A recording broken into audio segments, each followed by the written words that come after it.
What's up guys, LeopoldTheBrave here, and welcome back to Super Smash Bros. Concepts. Today we have sort of a half remake, because in the old series, I did do a Tekken character before, but it was Heihachi, and now we're doing Jin Kazama. But I'm gonna be honest with you guys, despite so many of you begging for this series to come back, ever since E3 of last year when I stopped the old series, these haven't been doing as well as I was anticipating. Sora's episode only just now hit 1,000 views after being out for a whole month. Sora's episode. Yeah, so if this one bombs, I'm gonna try something a little different, and I want you to tell me what you think in the comment section below, and give me some suggestions. If this episode bombs, I'm gonna change up the series to do concept videos for cartoon characters, movie characters, and other multimedia characters. I, of course, don't believe any of them will get in Smash, it'll just be for fun, so let me know what you think of that in the comment section below, and give me some of those multimedia characters that you'd want to see. But with that said, let's begin Jin's concept. Speaking of new things for the series, I have a brand new segment. It's based around unique gimmicks, and it's gonna be used for the multimedia characters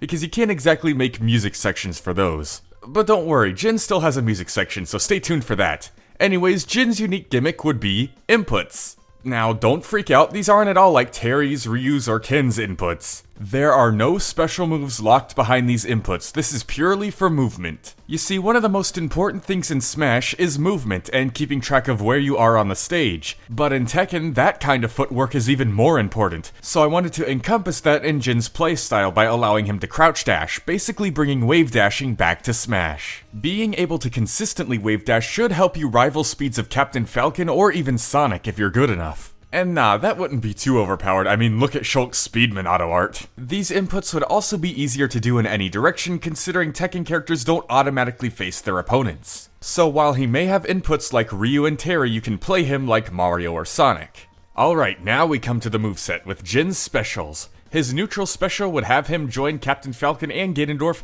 in the Punching Club. In fact, Jin's Avenger Punch would be a nice medium between the two. It would be slower and stronger than the Falcon Punch, and faster but weaker than Ganondorf's Warlock Punch. You wouldn't be able to reverse it like you can with Captain Falcon and Ganondorf's punches, but you would be able to cancel it like you could with Ryu and Ken's focus attacks. It wouldn't have super armor, though you can use it to break shields. It's not a high risk, high reward move or anything since you can cancel it, but it would be pretty satisfying to pull it off. Jin's side special would be the Penetrating Fist from Street Fighter Cross Tekken. Jin punches forward, creating static orbs in front of him. Tapping the button creates two small static orbs which help you keep your territory and protect your space, while holding the button would create a much larger static orb further across the stage that could either combo opponents you've launched horizontally or just prevent them from camping. Jin's up special is pretty predictable. He just spreads his black wings and flies up in the air. It wouldn't go as far as Pit's, but it would reach much faster. Jin's down special is way more interesting with the Ki Charge.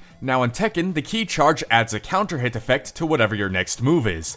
I'm not sure how that could be implemented in Smash, so instead it could just increase the damage or knockback of your next move. This would be Jin's high risk, high reward move because Ki Charging leaves you wide open for a full second and a half, and even if you charge it up, the effect goes away if you get hit or wait too long. Plus, since it goes away after one attack, you could accidentally waste it on something like a jab. But those who know how to use its double damage and knockback properly will be rewarded heavily. Jin's final smash will be his super move from Street Fighter Cross Tekken. He combines Penetrating Fist with his Avenger Punch to create a flurry of static orbs. Anyone who gets caught in the flurry will be taken into a cinematic where they're ambushed with an even bigger flurry, while Jin transforms, flies into the air with his black wings, and shoots them with his powerful laser from his forehead. And of course, like all cinematic final smashes, anyone who's at 100% or more by the end of it will be instantly KO'd. Being a fighting game character, Jin has lots of potential for alternate costumes. There in the top row, we see stock icons that represent his first outfit, the shirtless alt with flame karate pants, red gloves, sandals, etc. The red and green ones would represent his costumes from Tekken 3,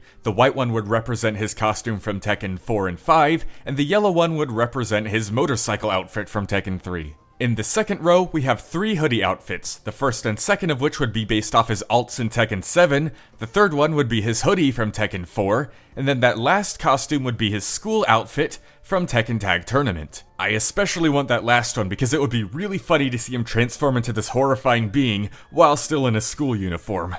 I got excited for the stages portion because thanks to Terry's inclusion in Smash, it opened up possibilities for new stage types. So for Tekken, Jin could bring in an infinite stage with the Finalizer. By the way, go listen to the music for the Finalizer in Tekken 5, it's really good. I didn't have room to play it in the upcoming music section because there were other songs that I wanted to use. But anyways, the Finalizer is an infinite stage. There are no walls, but also no blast zones. The only way to KO your opponents is knocking them upwards for a star or screen KO. For an explanation on how infinite stages work, it's basically a scrolling stage, but more manual rather than automatic. Now, the screen would eventually stop moving as there is a limit to how far away you and your opponent can be in Tekken, but if you both kept moving in the same direction, it would still keep going and going and going. That's how it would work in Smash. If you kept running left, the screen would go left. If you kept running right, the screen would go right. But if you kept running in opposite directions, it would zoom out for quite a bit, but there would be a limit.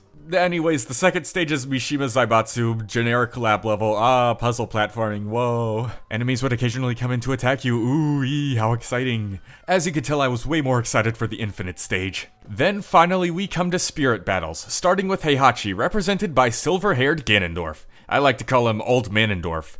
Anyways, his conditions are, the enemy has increased defense, and the enemy has super armor and is hard to launch or make flinch, both referencing how hard Heihachi is to kill, but then also the enemy is weak to fire attacks, because even though Tekken characters fight in volcanoes on a regular basis, Heihachi's body was disposed of by throwing it into a pool of lava. Next we have Yoshimitsu, represented by Purple Greninja. His conditions are, the enemy starts the battle with a beam sword, in of course reference to Yoshimitsu's sword, the enemy heals over time, in reference to how Yoshimitsu can heal himself, and the enemy has an extra midair jump, in reference to how Yoshimitsu can pretty much just fly with his sword. Then we have King, represented by Orange Incineroar. His conditions are, the enemy favors grabs and throws, the enemy favors side special, and the enemy's final smash meter charges quickly, all in reference to how King is a wrestler, just like Incineroar.